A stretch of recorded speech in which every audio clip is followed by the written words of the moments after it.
주요 현안을 대통령이 브리핑하는 모습을 그 위에 얼마나 우리가 봐왔는지, 퇴근길에 시민들을 만나서 격이 없는 대화를 하겠다는 저 약속이 과연 얼마나 지켜졌는지. 이번 윤석열 당선인도 그 좀 공약을 갖고 있고 그래서 아마 그걸 실천하려는 의지를 좀 갖고 있는 것으로 알고 있는데, 굉장히 오랫동안 그 광화문 대통령을 저희 정부에서도 실천해보자 노력을 했었었는데, 가장 어려운 게 이 보안과 국민들에 대한 불편을 주는 측면이어서 경호 문제였죠. 청와대에서 많은 국민들께서는 대통령이 가장 힘이 세다 이렇게 생각하실지 모르겠는데, 제가 청와대 직원으로서 느꼈던 점에서 가장 힘이 있고 어려웠던 점은 경호입니다. 경호를 넘어서지 못합니다. 모든 과정에서.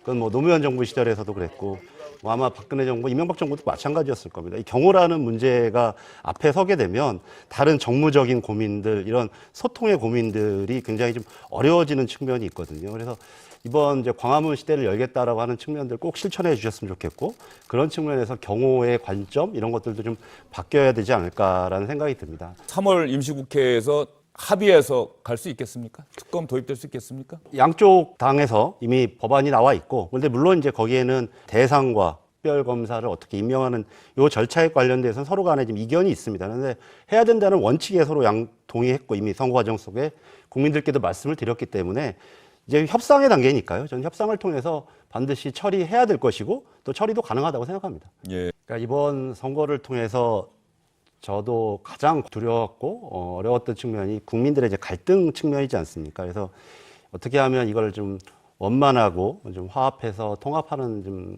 모습을 갔으면 좋겠다라는 게 좀 개인적으로 전부터 생각을 했었었는데, 특히 이게 좀 선거 결과가 너무 박빙이다 보니까 함께 좀 같이 좀 정치권에서 노력을 하고 고민을 좀 모아갔으면 좋겠습니다. 문재인 대통령이 많은 갈등과 혐오가 표출된 격렬한 선거를 치른 지금이야말로 통합과 포용의 정치를 위해 나아가야 할 때라고 믿습니다. 저는 개인적으로 이제 협치가 굉장히 중요하다고 생각합니다. 근데 그 이전에 먼저 저는 중요한 게 저는 책임 정치라는 측면이라고 생각합니다. 먼저 집권을 한 사람, 이런 사람들이 책임 정치를 구현하고 그 과정에서 어떻게 다양한 정치 행위를 통해서 의견들을 모으느냐, 이게 저는 대통령제가 갖는 굉장히 중요한 요소라고 생각을 하거든요. 예. 미국도 그렇고요. 우리가 이제 내각제를 하고 있지 않은 직장에서 그러면은 그런 측면에서의 어떤 책임 정치를 좀 잘 구현해내는 게 좀 먼저지 않을까. 그러면서 어떤 초당적인 협력을 어떻게 끌어낼 것인가. 예를 들어서 손실보상 문제라든지 이런 측면들 굉장히 좀 중요하다고 생각이 들고,